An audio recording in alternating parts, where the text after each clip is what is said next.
Welcome on board. Thank you for watching this safeguarding film developed in partnership with Barnardos. Let's face it, even though we are busy, we are the eyes of the road 24/7, which means we're in a good place to spot the signs that someone might need help, and we can play a very important role in keeping them safe. Let's look at some example scenarios where vulnerable people might need our help.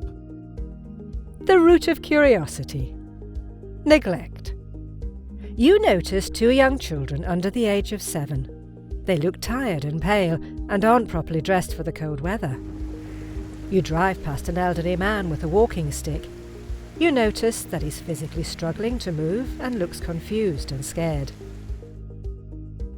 Physical abuse. You're pulling in to pick up a family. The man raises his hand and appears to hit the woman.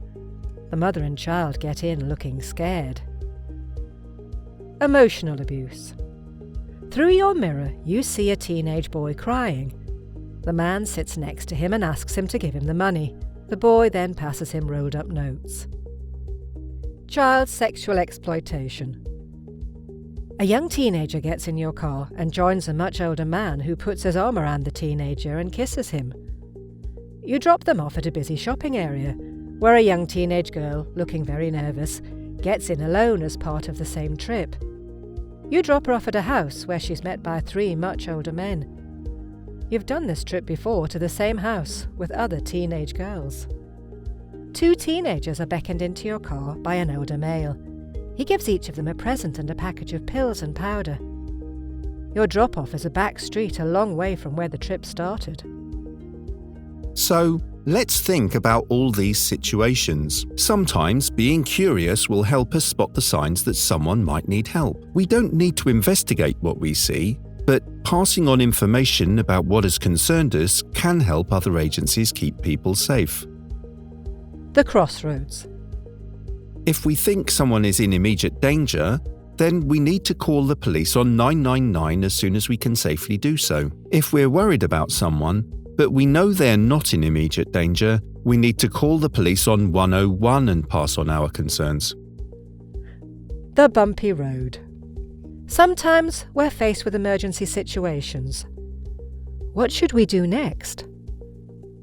Well, here's a few top tips. Stop and think. Is it an emergency? I need to do the right thing to protect those concerned. Be professional and always show respect. Be aware of how our actions might be interpreted by others.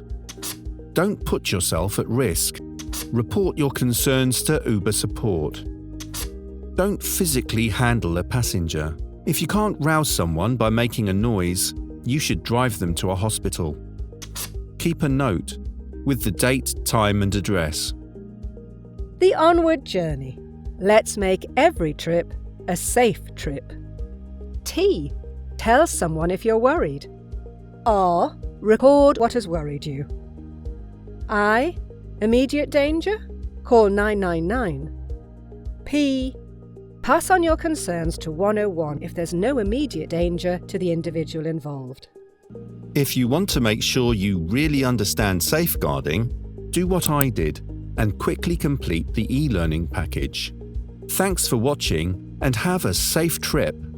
Go to t.uber.com/CSE for more information.